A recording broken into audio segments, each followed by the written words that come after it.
تو اسد قیصر صاحب، جیسا کہ آپ نے خود ہی گفتگو کی ابتدا میں ہی بتا دیا کہ آپ سہیل آفریدی کو اس وقت سے جانتے ہیں جب یہ آئی ایس ایف میں تھے، اور مجھے بھی پتہ ہے کہ آپ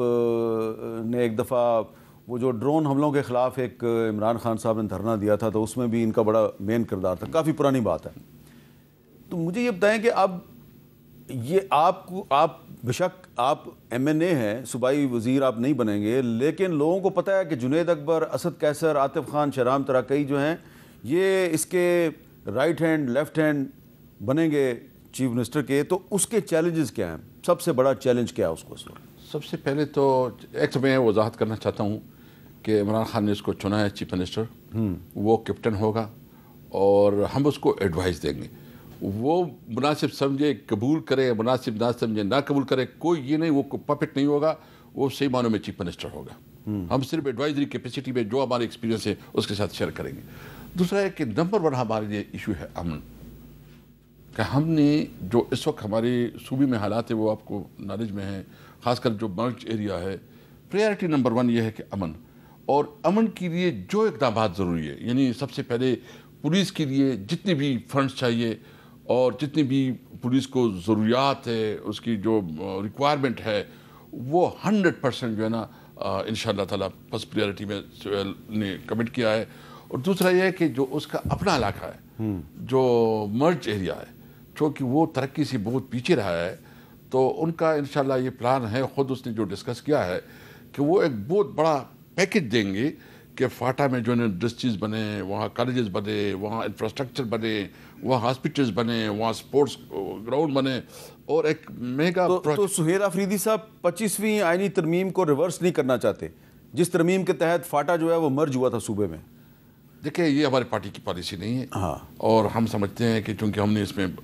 پورا کردار ادا کیا تھا، اور یہ اس وقت پہلی دفعہ فاٹا کو تو اتنی بڑی اپرچونٹی ملی ہے کہ اس کا ایک بچہ وہ چیف منسٹر آ گیا، اور ابھی اس کی رسپانسبلٹی ہے کہ فاٹا کی محرومیت ختم کرے، اور اس میں ہم اس کے ساتھ ہوں گی۔ دوسری بات جو اہم ہے، جو آپ نے کہا کہ کیا کرنا ہے، گورننس کو کیسے بہتر کیا جائے، گورننس اس کی ٹاپ پریارٹی ہوگی، اور گورننس کے لیے جو ہے نا جو ضروریات ہوں گی، کہ مطلب پولیس کا نظام، ہاسپٹلز، سکولز، اور یہ پٹوار کا سسٹم جو گورننس میں آتے ہیں، انشاءاللہ وہ ہمارے ٹاپ پریارٹی۔ اچھا، اب یہ بتائیں کہ آپ کہہ رہے ہیں جی کہ ہم نے امن قائم کرنا ہے اور ہماری پہلی پریارٹی امن ہے،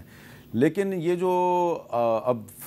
فیڈرل گورنمنٹ اور پنجاب گورنمنٹ جو ہے وہ ٹی ایل پی پر پابندی لگانے کی طرف جا رہے ہیں، کریک ڈاؤن تو ان کا شروع بھی ہو گیا ہے، اور تحریک انصاف جو ہے اس نے ٹی ایل پی کو سپورٹ کر دیا ہے۔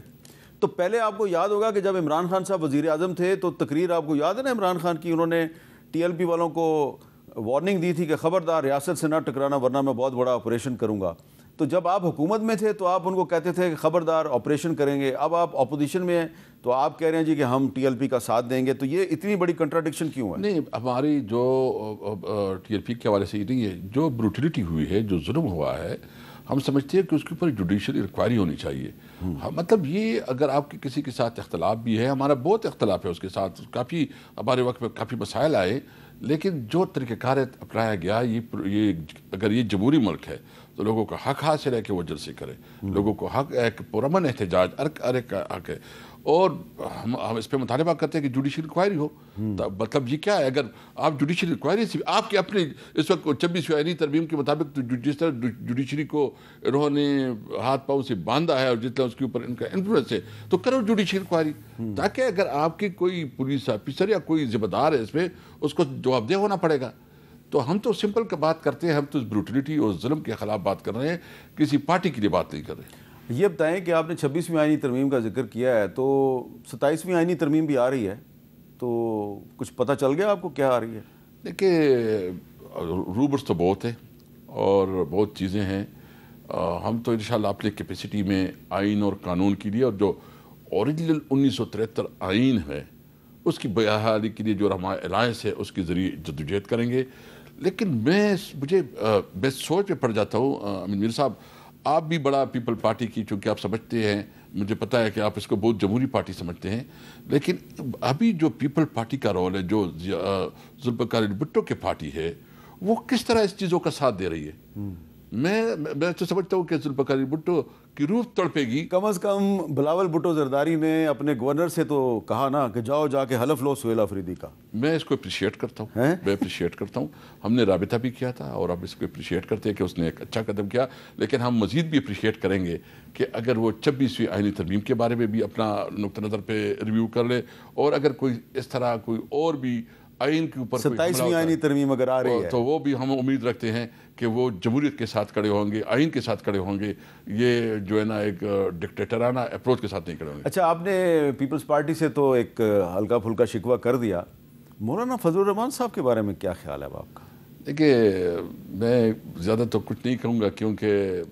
لیکن مجھے مایوسی ہوئی ہے. میں سمجھتا ہوں کہ مولانا صاحب کے ساتھ ہمارے میرا خود بہت دینی رشتہ تعلق ہے, رہے گا, لیکن گلہ تو ہے, میرا تو بڑا سیریس گلہ ہے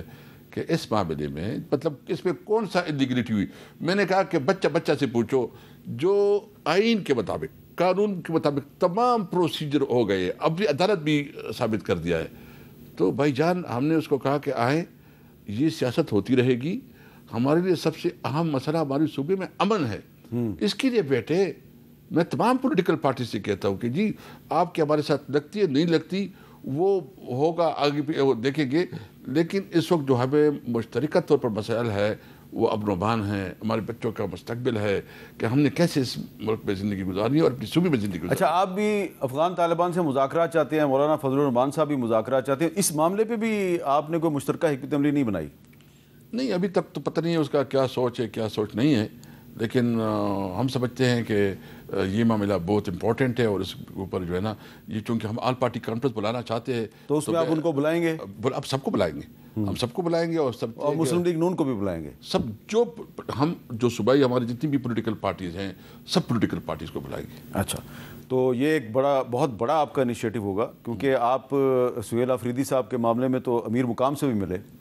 جی ملے. تو یہ ایک بہت بڑی ایک شفٹ ہماری صوبے کی ایک اپنی سیاسی کلچر ہے. یعنی میں جب کبھی اسپیکر تھا تو وہاں ہم چلاتے تھے ایک جرگے کے طور پر اسمبلی, یعنی وہاں بھی تمام جو پارلیمان لیڈر تھے اس کو ہم بلاتے تھے, مشورے سے سارا نظام چلاتے تھے. آپ نے دیکھا نہیں ہوگا کبھی بدتمیزی بھی نہیں ہوئی, کبھی کوئی وہ بھی نہیں, ایون ہم فنڈ بھی اب بھی دیتے ہیں, پہلے بھی دیتے تھے. جب دوسروں کی بھی پارٹی کبھی کسی کے خلاف انتقامی کارروائی نہیں ہوتی, آپ نے کبھی دیکھا نہیں ہوگا کہ کسی کے خلاف جو ہے نا یا ہم نہیں کیا یا ہمارے خلاف کسی نے کیا. وہ ایک روایات ہے, ٹریڈیشن ہے, تو اس کو آپ پنجاب سے اور اسلام آباد سے تھوڑا ہٹ کر دیکھیں تو ادھر ہم جو ہے نا اپنی روایت کو آگے بڑھائیں گے. ہم تمام صرف سیاسی پارٹی نہیں, ہم